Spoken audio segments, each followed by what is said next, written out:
views expressed on this program are those of the hosts, guests, and callers, and are not necessarily those of this station, its management, or other advertisers. You're listening to Transformation Talk Radio.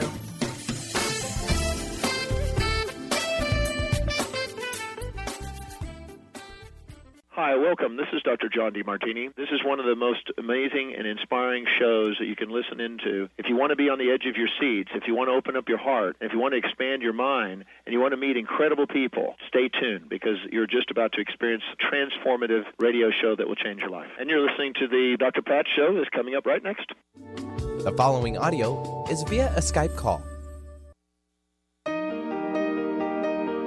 Welcome to the Dr. Pat Show. Talk radio to thrive by. Powerful, inspiring, and coming to you live, bringing you stories of people like you and me busting through and living life full out. Get ready to dare to wonder what your life would be like if you knew you could not fail.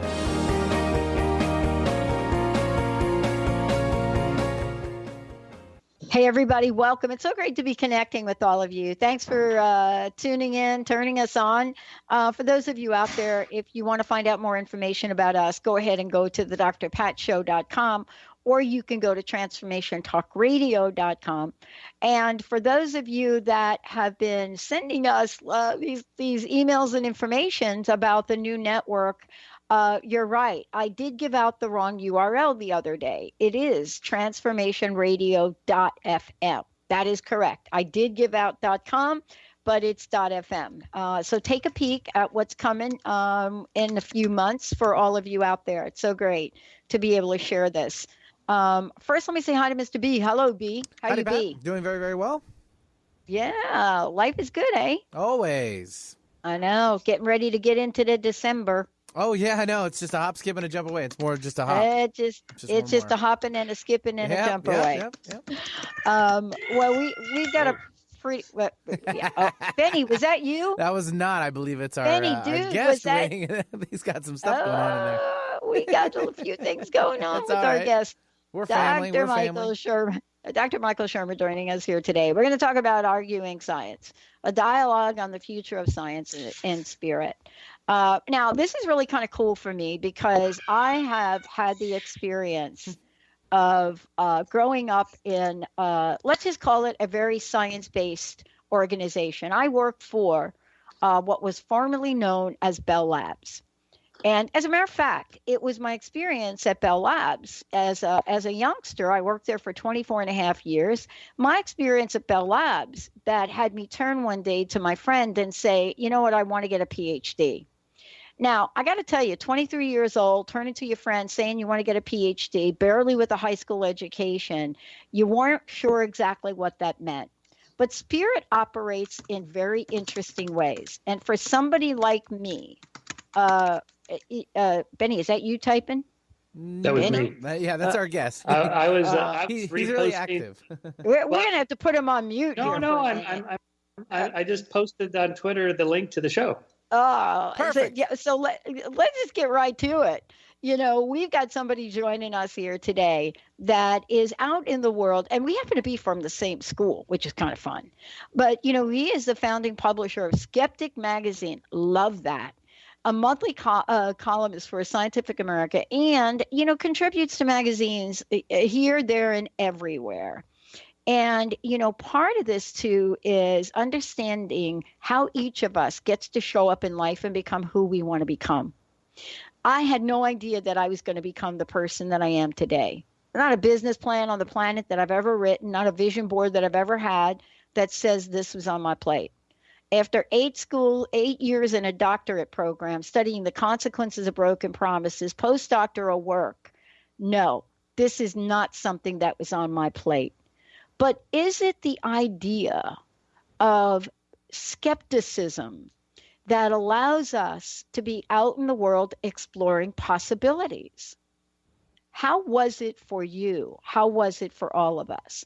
Dr. Shermer, welcome to the show. It's great to have you here. Oh, thanks for having me.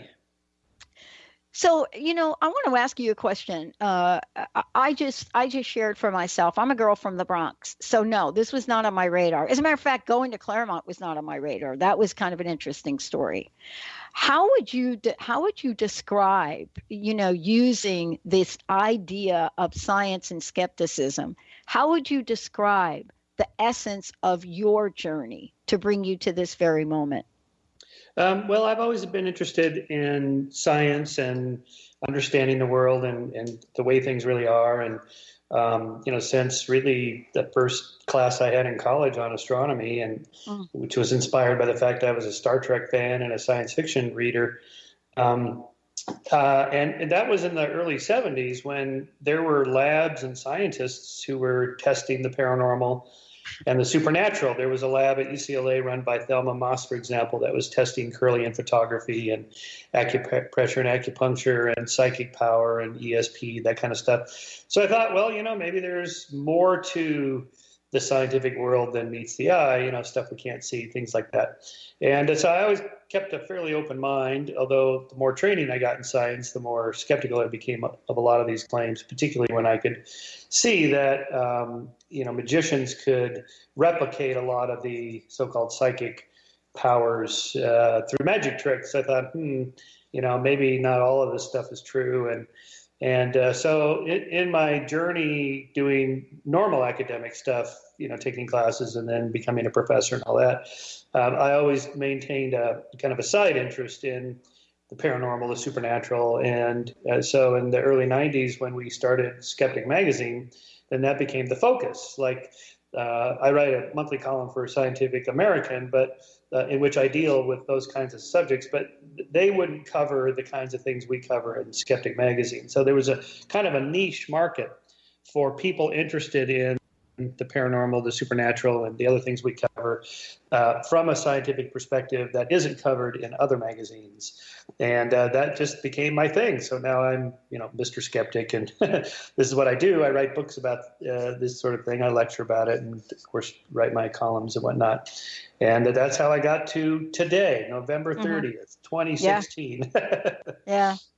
Yeah. I mean, let's just talk a little bit about this because it's in the headlines. And what do I mean by this that's in the headlines? I think right now what's in the headlines is the dialogue that's going on about whether or not climate change is real. As one example, just one example. Yeah. There are some people that are skeptics about it. There are some people that believe that they've demonstrated through science about it. And then there are degrees of each. I would love for you to talk about this idea of degrees of skepticism, because it's actually, when I underlined it in the book, we differ in the degree of skepticism. And I think that's fascinating. I'd love for you to talk about that. Some people think that it's black and white. Yep, it's definitely not black and white. And one of the major tenets of science is that there are shades of confidence or lack thereof in different ideas. And so instead of saying it's right or it's wrong, usually what we end up saying is, it has a 90% probability of being true or a 5% probability of being false or whatever. We put probability markers on it. Now, in the case of global warming, I think we could break that down into 5 questions. Is the Earth getting warmer? The evidence is pretty overwhelming. Yes, it is, and pretty much everybody agrees to that. Is it primarily human cause? Our second question. Most likely, yes. Most of it probably is. Third, how much warmer will it get? Well, now here you can be a little more skeptical because it depends on the projections made, which models are used. But even if you use the UN IPCC's projections, maybe 4 to 7 degrees centigrade by the end of the century, by the 2100. Okay, that's a long way out. I mean, a lot can happen between now and then, so we should keep a little more skepticism there. And then the fourth question, what will the consequences be of it getting warmer in the next century? And here it becomes much more uncertain. Well, it depends on how much warmer it gets, Depends on what the greenhouse, what the Greenland ice cap does, what happens with Antarctica, and that will determine sea level rises. And the further out you project, the wider the error margins are, the error bars, so to speak, of your prediction. So there's plenty of room for skepticism. And then question 5, what should we do about it? Well, that's pretty much a political question, economic question, not less a scientific question.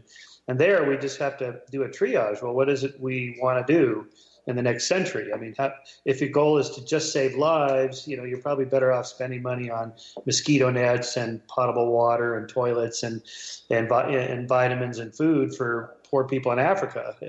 Don't worry about climate change. They're not worried about it because they don't even know if they're going to eat tonight. But if that's not your perspective, then there's a lot of people are almost apocalyptic about climate change, and I'm skeptical of that.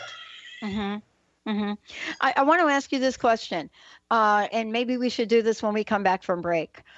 When we think about this dialogue on the future of science and spirit, the question that I've often asked myself, given the way that I've lived my life, is where does intuition fit in? And the reason I'm asking this question is, earlier in the show, I was talking about the fact I worked at Bell Labs. But what I didn't say is I worked with a gentleman called Arnio Penzias. Penzias and Lewis, those dudes. Right. Every Friday, I got to have bagels. Oh, wow. With Mr. Big Bang. Got to have the bagels with the Mr. Big Bang. And I want to ask you this question, because I will tell you that 90% of the dialogue that we had, the conversations we had, probably fit more on the spirit side and less on the science side. But what's interesting to me is how they talked about what they discovered.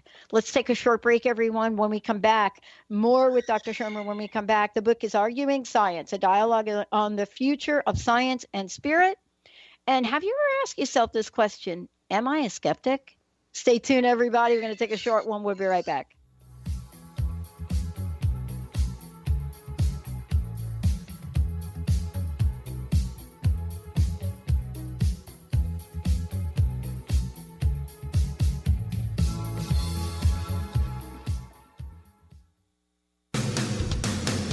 Transformation Talk Radio is dedicated to the education and awareness of Lyme disease. Hey, everybody. Welcome back to Lyme Talk Radio. I'm Dr. Pat, joined here by Dr. Nusheen Darvish. Dr. Pat Basili and Dr. Nusheen Darvish will be bringing the most innovative, groundbreaking information, research, treatment innovations, and stories from those it affects every day. I'm so excited to be talking about this. We have so much to share. Dr. Darvish and I are planning to do is connect the dots. People suffering with all sorts of chronic diseases, it's time. It is time for them to transform. Tune into Lyme Talk Radio and help keep our mission strong.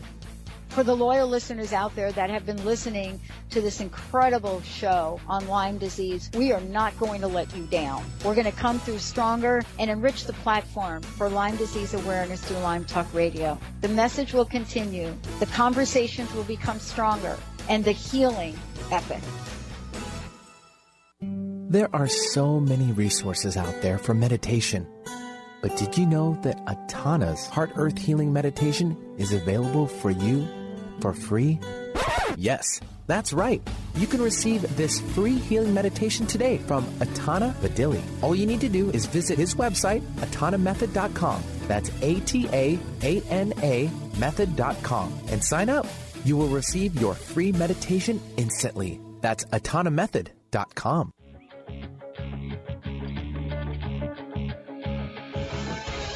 Hi, this is Leslie Fontaine, and my show is Sheer Alchemy on TransformationTalkRadio.com.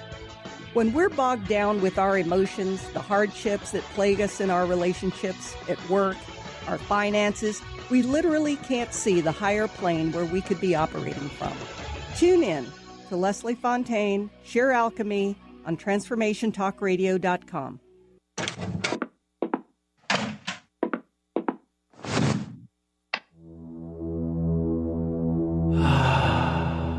Beyond being this amazing neurologist, inventor, author, Dr. Dan Cohen has been called to look at technology and look at personal and spiritual development and merge these together. This technology uses the healing and psychospiritual effects of synchronized sounds, vibrations, electromagnetic fields, and how that interacts with us in our nervous system in what we're calling the Soul Tech chair. The Soul Tech Lounge induces profound levels of relaxation that transition over time into deep meditative states. The synchronized sound, vibration, and magnetic field induce these states. The subject doesn't have to work at it. To learn more, go to soltechwellbeing.com. That's SOLTEC Wellbeing.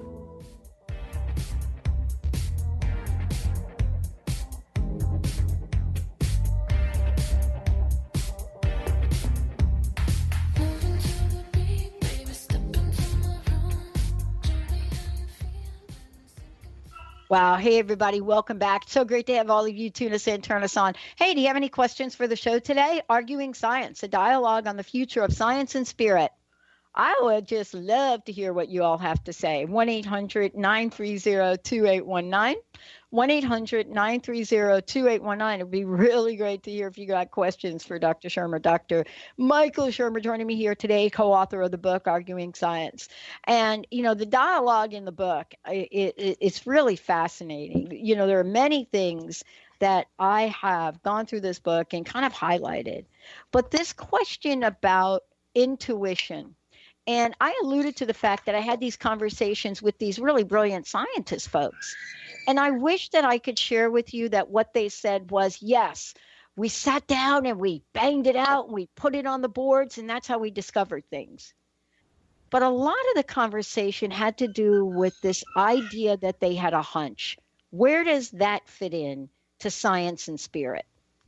Well, it's pretty much the driving force behind creativity of all kinds, including scientific. Mm-hmm. So, I mean, the model we have that, you know, science operates by this scientific method in which you go step 1, observation, step 2, you know, prediction, step 3, run the experiment, step 4, collect the data and draw your conclusions.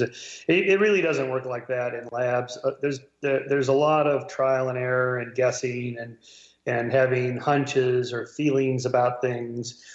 Not in some airy-fairy way, just, you know, once you're trained in the area and you know a lot, then you really need to let go of the borders or the boundaries of the box you're in to try to figure out some new way to come at it. And there's a balance there, because if you know too much, if you're too embedded and deeply committed to a particular paradigm, you're going to have a hard time seeing outside the box. But on the other hand, you don't want to come at it too fresh where you know next to nothing, and then you're reinventing the wheel and doing stuff people did a century ago in your field.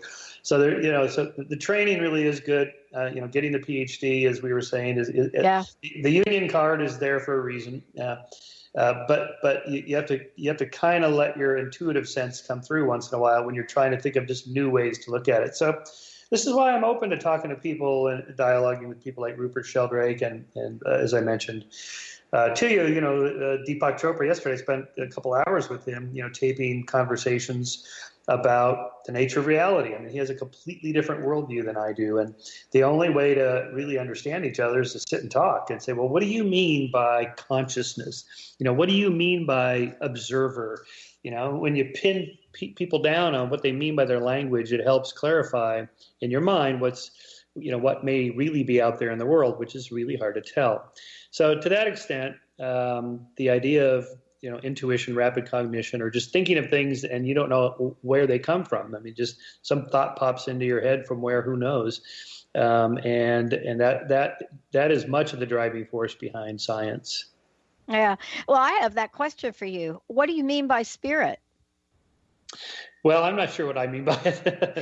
I mean, in general, when I talk about spirituality, I think what most of us mean is, you know, having a sense of awe and wonder at the universe, at the world, at nature, you know, at life itself, or whatever does it for you. And I think you know, we've long attributed that, given that to religion, and said, well, science has nothing to do with spirituality. But you know, that may be true in the practice of science. You know, people that are doing scientific experiments or collecting data in a lab, they're not thinking spiritually. But you know, reflecting on what you're doing, or going to, say, one of my favorite things to do is to go to a mountaintop observatory and just stand there and look up to the sky or look through the giant telescopes to see what's out there. And that kind of gives me the same sense of spirituality I get when I'm in a cathedral. Like if I go to the Dome in Cologne, where my wife is from, my wife is German. She was born and raised in Cologne, Germany, and they have a huge 12th century, well, it started in 12th century. It took them a couple centuries to build this thing. It's just magnificent. And it really gives you a sense of awe and wonder about things. And I get the same feeling in a astronomical observatory, like inside the Mount Wilson telescopes outside of LA, or the Lick Observatory in San Jose, or the observatories in Chile. And, they all kind of give me that same sense of spirituality. And I think it just means losing your sense of self to something larger, not giving up anything, just kind of putting things into perspective, a little bit like contemplating deep time. When you look at, say, the Andromeda Galaxy through a small telescope, it's 2.5 million light years away. That means the photons of light landing on your retina left that galaxy 2.5 million years ago, when we were small brain hominids on the plains of Africa. I mean, it's a staggering thought. That's why astronomers call it look back time. And that gives you a sense of deep, to me, spirituality, or just awe, or just like, wow, I am really, truly insignificant. My time and space, my little world, the things I'm worried about this morning, paying my bills or whatever, they're just trivial compared to the bigger picture. And I think it's okay and good to think about that once in a while. Well, one of the things that I wanted to ask you about, and this is just, I'm just going to kind of go off the end on this a little bit.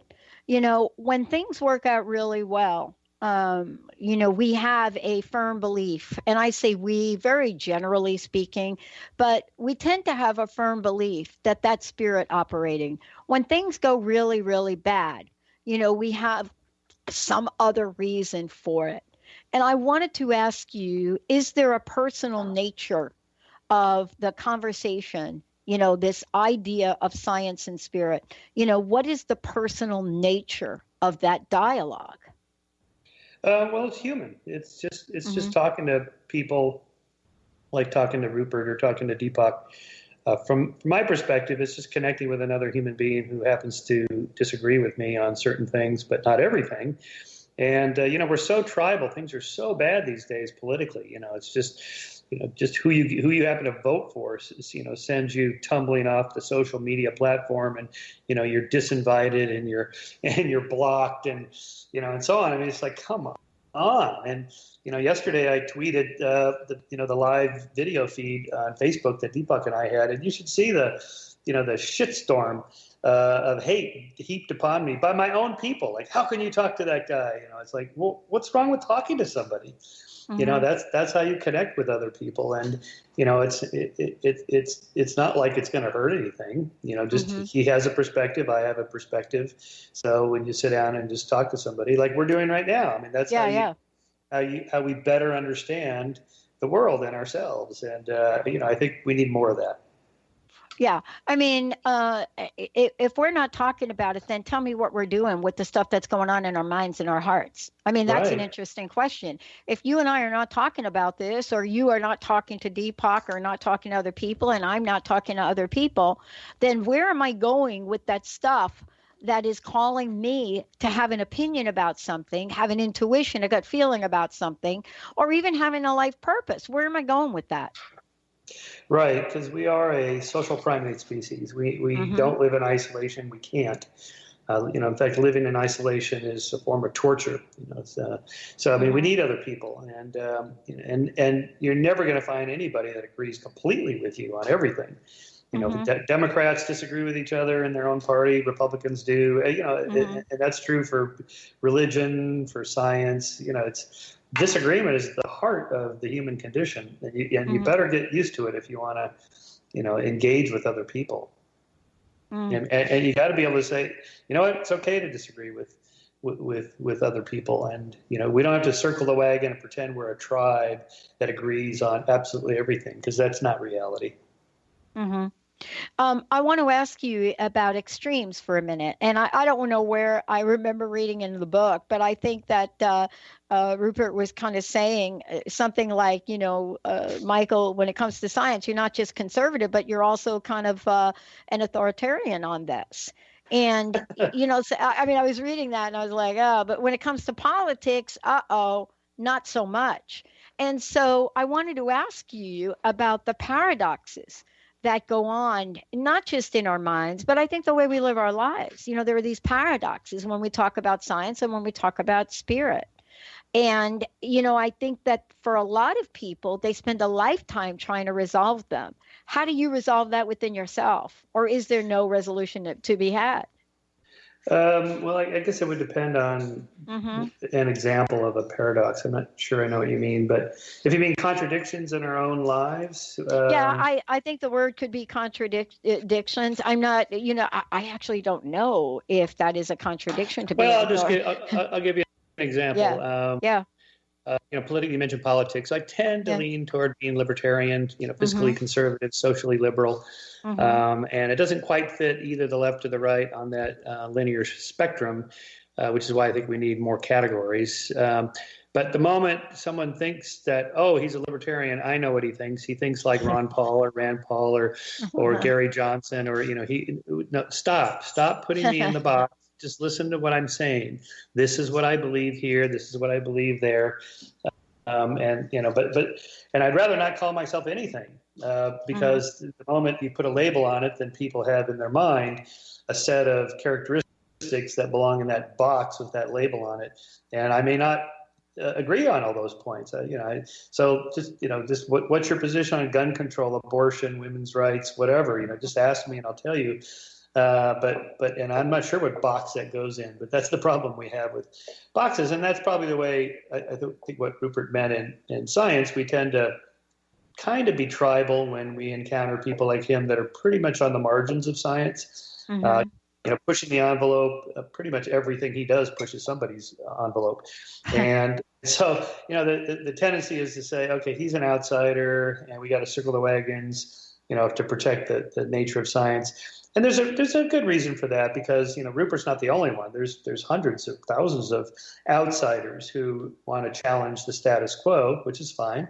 In a free society, they can do that. But that doesn't mean that we have to listen to every single one of them. There's just not time to do it, which is in a way back to where we started, which is what Skeptic Magazine is for, is, okay, you guys are too busy at the journal Science or Nature or Scientific American to deal with all these fringe claims. That's what we'll do. One by one, we'll look at them and examine them and see if they have any merit or not. And really, we're trying to give a fair hearing to people like Rupert or Deepak. Just to say, okay, maybe they're right. Occasionally outsiders do make contributions to science, not that often, but occasionally they do. So it would behoove us to listen. At least somebody should be listening and paying attention. And of course, as like I said, in a free society, they're free to publish whatever they want. The peer-reviewed scientific journals are not the only way to circulate your ideas. Now there's thousands of platforms online that you could do so, and maybe your idea gets a hearing. Maybe it doesn't, but that's just the way it goes. And outsiders often feel like they're being shunned, but I try to remind them that actually even in the box, in the mainstream, in the authoritative science box, lots and lots of scientists have ideas that they are challenging their mentors or professors or whatever and trying to come up with something new. And they usually also feel shunned because they're not getting the attention they think they deserve. And that's just the way it goes.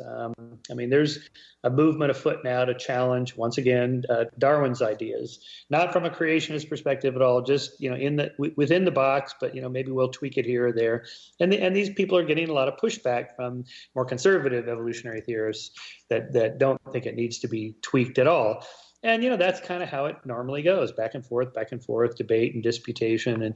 And hopefully out of that, we get a little closer understanding of nature. Well, this is really kind of cool because when we come back, we're going to take a look at, this ongoing dialogue of science and religion. In some cases, if you're living in the Pacific Northwest, Study has demonstrated that the Pacific Northwest, I think Seattle in particular, but I think it spreads, is one of the least religious places to live. However, it is the most spiritual. What the heck does that even mean? Let's take a short break, everyone. When we come back, what if the null hypothesis was, does God exist? What if you had to prove or disprove that? Let's take a break. We'll be right back.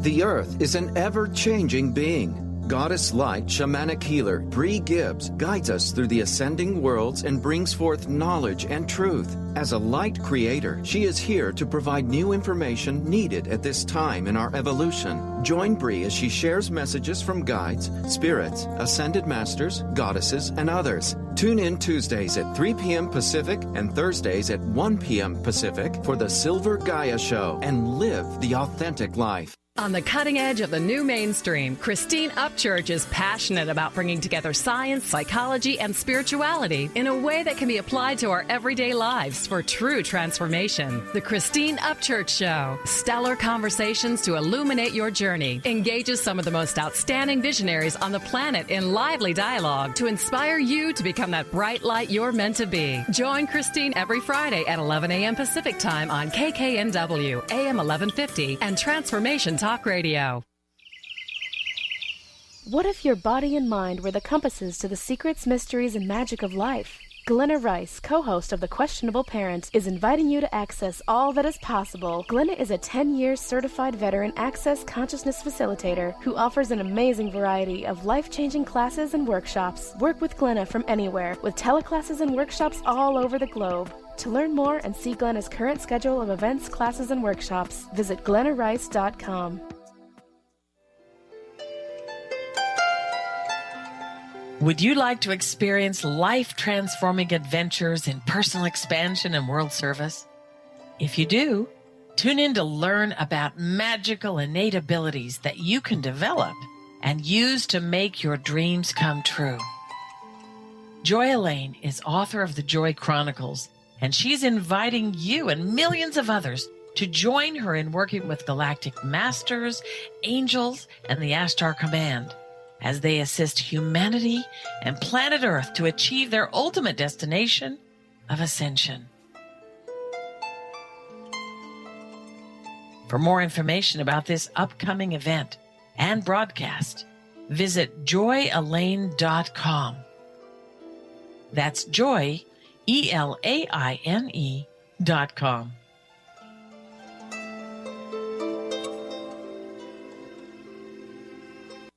Brand consultant Jen Morgan is here with Radically Distinct Radio to help you take control of your future and maximize your brand's power to produce results. Whether you're an individual trying to reinvent yourself and launch a new venture, or you're an executive trying to reposition your company to modernize your sales and marketing programs, Jen Morgan and the RAD method empower you to play to your strengths and show up in the world as your most powerful brand. To learn more, go to jenmorgan.com. That's Jen with 2 N's Morgan.com, or call 206-972-5366.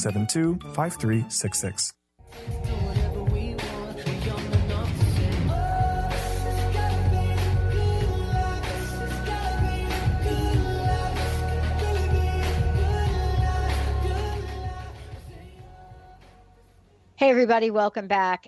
For more information about us, as I said before, go to transformationtalkradio.com. Also go to transformationradio.fm. And, you just sent me a little text message. The channels I'm referring to at the top of a menu item, way, way top, if you hover over the channels, you're going to see them all. For information about my very special guest today, Michael, what's the best place for people to find out more about you? Tell us a little bit about that. Oh, well, skeptic.com is the webpage for my magazine, Skeptic Magazine, skeptic.com. And then michaelshermer.com for, all my personal stuff. And, those are the two best channels. Of course, you just Googling my name, you can find lots of, videos and podcasts and whatnot like this. So that's it. And my books are all available naturally through bookstores or Amazon and the usual sources. Sweet. I want to ask you this question. I kind of mentioned it before the show about this idea of proving or disproving God. And, for a long time, I think that there were not as many conversations, I don't believe, as we're having now, or at least they weren't readily available. But now what we're finding is, even in our Hollywood venue, movies about God being real, and yet at the same time, there are question marks around everything from the God particle to whether or not the universe was created by aliens. And it just seems that this is more of a dialogue than it ever has been. I wanted to ask you, what is it in us that causes this to be a conflict instead of a collaboration?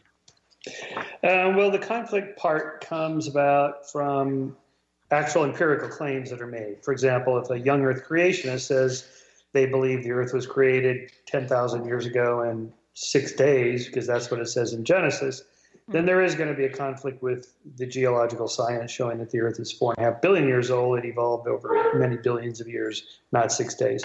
So there, one side is simply wrong, and the other one is much closer to being right. But from there, you kind of scale back from making less empirical claims, in which case scientists are less threatened by religion. So it just depends on the particular thing that's said that way. I think the conversation's been around for a long time, actually.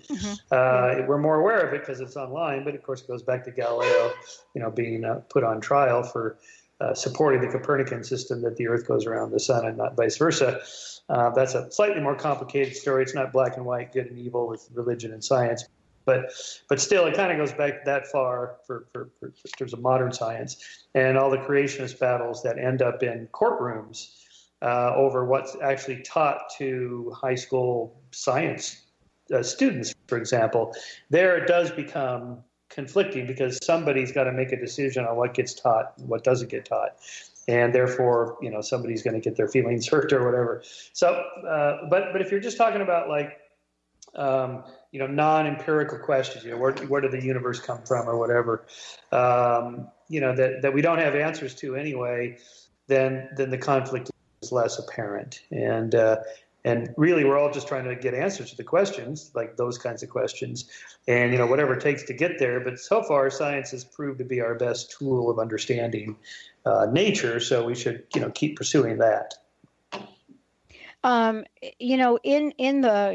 In the book, there's a really interesting dialogue that you all are having, and you're referring to a Richard Gere film, and I don't remember the exact page of this, but you're talking about this film, and you're talking about A Dog's Tale, right? A true story of a faithful Japanese dog, right? Yeah.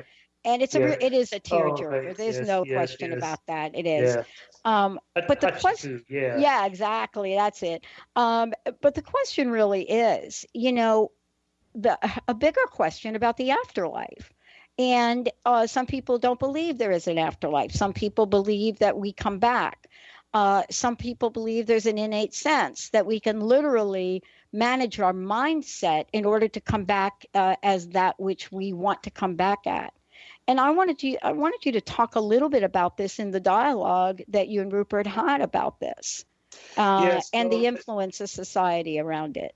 Right. That's one of the big questions. In fact, that's the subject of my next book called Heavens on Earth, the Quest for Immortality and Perfectibility. And the idea of the afterlife, of course, is pretty common and deeply meaningful to people.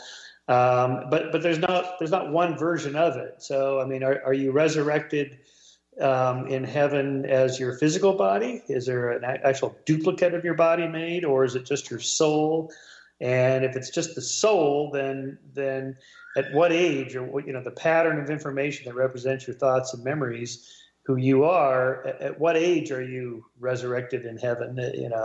And these kinds of questions have different answers depending on who you talk to, which religion. And, of course, that's just the Western versions. In the Eastern wisdom traditions, Buddhism, Hinduism, and so on, they lean more on reincarnation, where you're not going to heaven, you're just coming back here in a different state. And so their heaven is really here on earth, but in different, in different states of consciousness, whether you're, higher or lower, depending on karma and the life you led. And so from a scientist's perspective, if you were an anthropologist from Mars coming down to study humans, it would be pretty obvious that what you believe about the afterlife or God pretty much depends on where you happen to have been born. You're born in India, you're likely to be a Hindu. You're born in America, you're likely to be a Christian. So that alone tells us that religion is different than science. There's no Indian physics, Hindu physics, and Christian physics. There's just physics. Mm-hmm. And so that tells us that science and religion are really two rather different ways of knowing things, I guess. What do you think the greatest challenge is right now that you're hearing people talk about, or that you both shared with us on the dialogue of the future of science and spirit? What are some of the challenges you see, but also what are some of the opportunities here? First, I think that we should think of science as applying to everything, not just labs, not just laboratories and physics and biology, but the social sciences, and politics and the moral sciences, morality. I mean, we should expand the idea of testing our hypotheses. We already are doing this, but people have this, even scientists don't think science has anything to say about morals, for example. But in fact, since the Enlightenment, we have been doing this. We've been running experiments. They're called democracies. They're called elections. And, you run the experiment for 4 years, and then you tweak the variables and you run it again. It's called an election. And that's why Thomas Jefferson called these the experiment in democracy. He was a scientist. It is an experiment. And I think, you can look at North and South Korea and you can see the difference from space. That's a form of data. That you can see the difference in their height. South Koreans are about 4 inches taller than North Koreans. Well, why is that? I mean, what variables are at work to see these huge differences in the outcome? And it's democracy. It's economics. It's to what extent you have trade in your country or not. And North Korea doesn't. So they're poor and they're starving and they're short and they have no electricity. So the country is dark at night from space. And anyway, these are examples of kind of easy, simple examples. But the way that I think science can be applied to anything, and we shouldn't think of it as this elite club that only professionals get to play. All of us can think rationally, logically, scientifically, testing hypotheses and being open to new ideas. And so that the rub is to what extent are you open-minded, that you enough that you accept new ideas, but you're not so open-minded that you believe everything anyone ever tells you, which is also not good. Yeah. I want to ask you this question when we come back. What influence does the world of, I don't even want to call it media, what influence does the world of connectivity outside, whether it's media, whether it's social media, whether it's movies, blockbuster movies, how is this influencing the future of science and spirit? Let's take a short break, everyone. I'm Dr. Pat. We'll be right back with a very special guest, Dr. Michael Shermer. We'll be right back.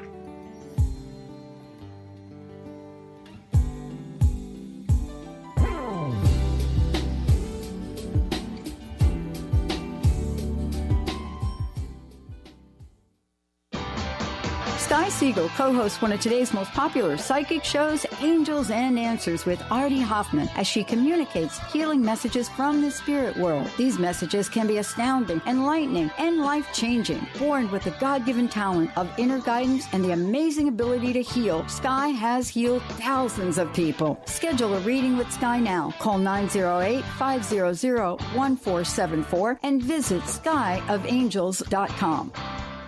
How would you like increased health and vitality? How would you like to avoid the onset of disease as well as slow the aging process?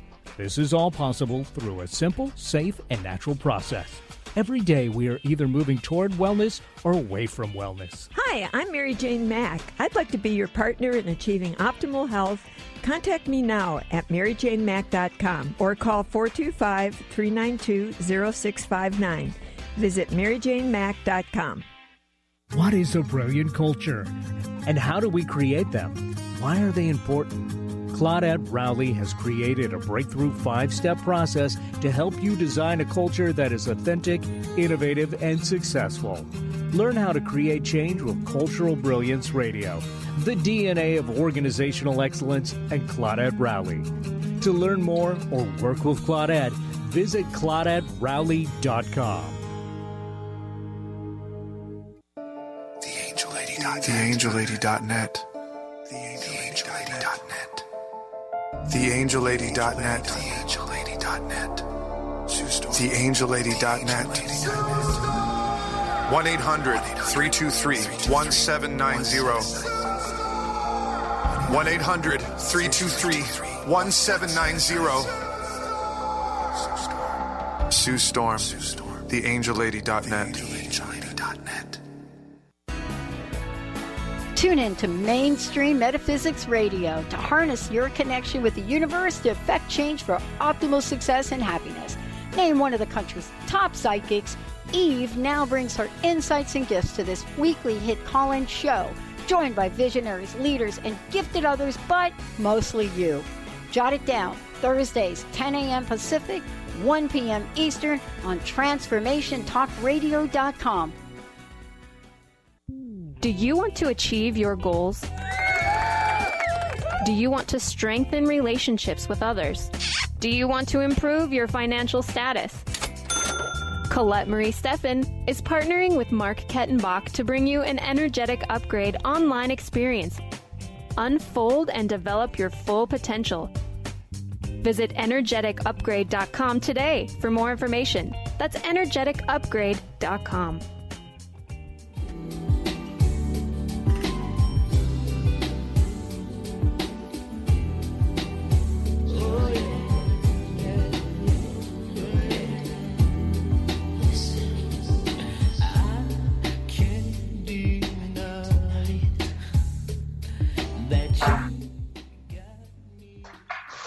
Hey, everybody, welcome back. This is great. The book is Arguing Science, a dialogue on the future of science and spirit with Dr. Michael Shermer joining me here today.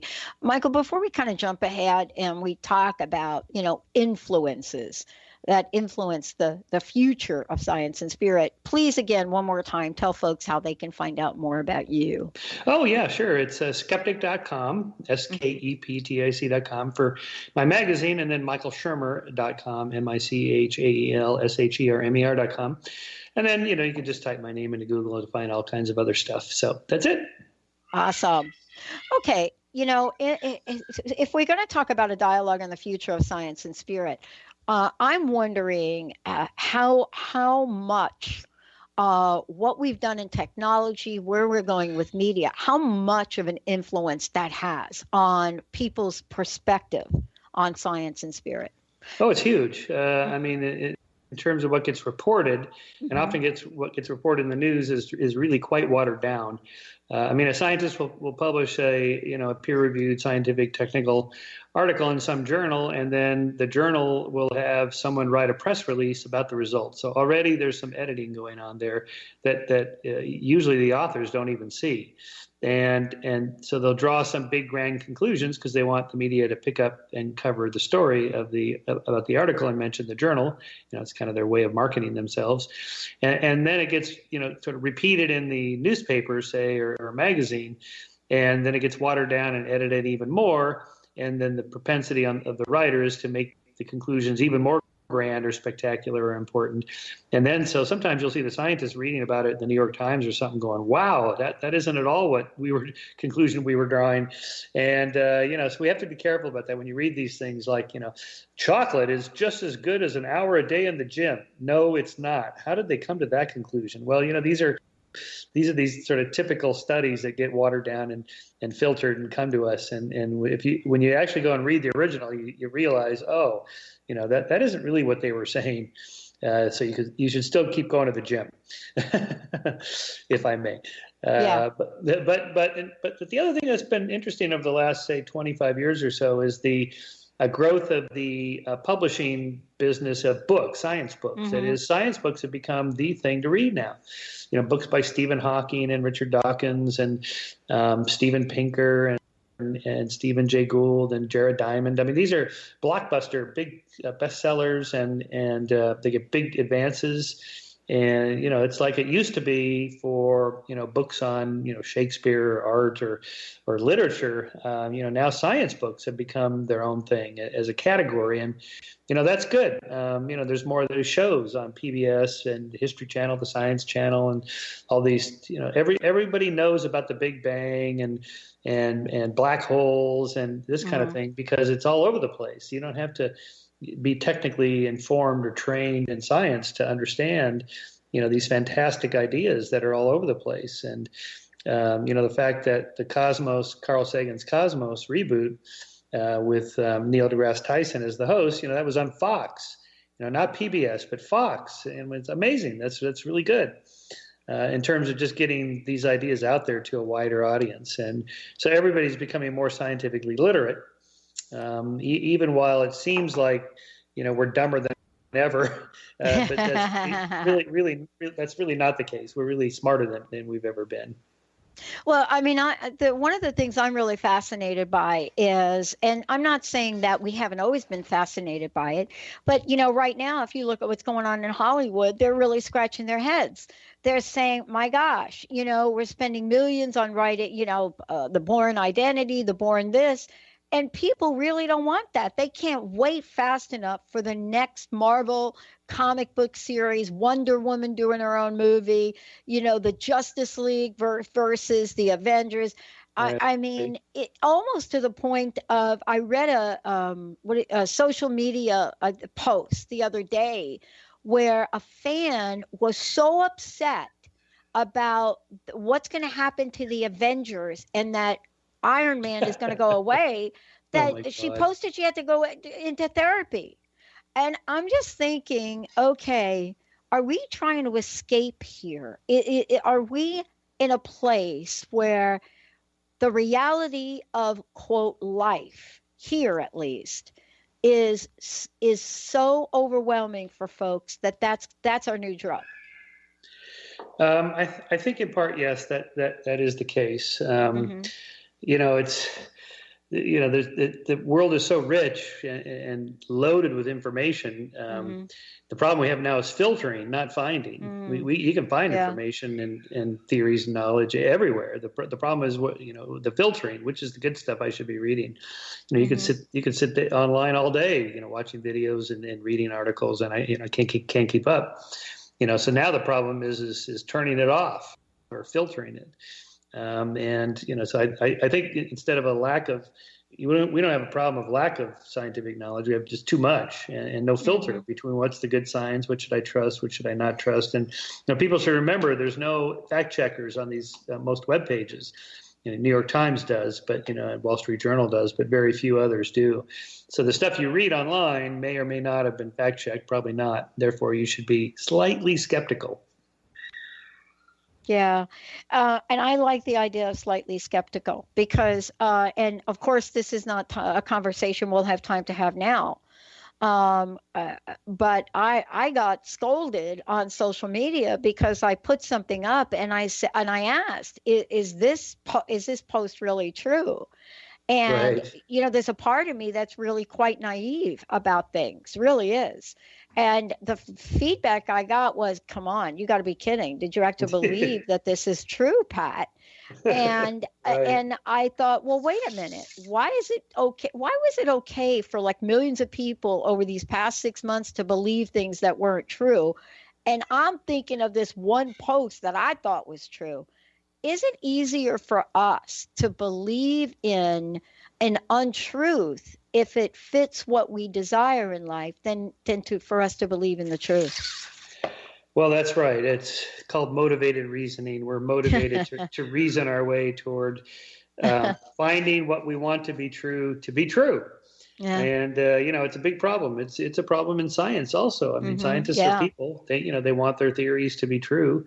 This is how you make your living, get your status, and recognition among your peers and so on. It's important to everybody, and that's why you need the checks and balances in science, somebody to try to replicate your experiment in case you were biased, in case you were motivated to reason your way to find your theory to be true, even if it's not. And that we have to be really careful about in all areas of life, especially science. Yeah. Wow. Thank you for the conversation today. And again, tell folks how they can find out more about you. And I have one last question. I'd love to know your personal message for us today. My personal message, be skeptical, but not so skeptical that you're not willing to entertain new ideas. And be willing to communicate and connect with others, especially people who disagree with you. It's one of the best things you can do. I love it. And you can reach me at skeptic.com or at michaelshermer.com. Thank you so much for today, and thank you for all that you do. Oh, you're welcome, and thanks for having me. I appreciate it. All right. I want to thank all of you for tuning us in and turning us on. And please, if you've missed any part of this will replay tonight on transformationtalkradio.com. Certainly, you can find out more about me on the drpatshow.com. And for those of you out there, you can also take a peek at transformationradio.fm. And don't forget, we've got another hour coming up on Transformation Talk Radio. For those of you out there, remember to be well. And as Michael said, it's okay to question stuff. Yeah, there you go. There you go. All right. We'll see you next time.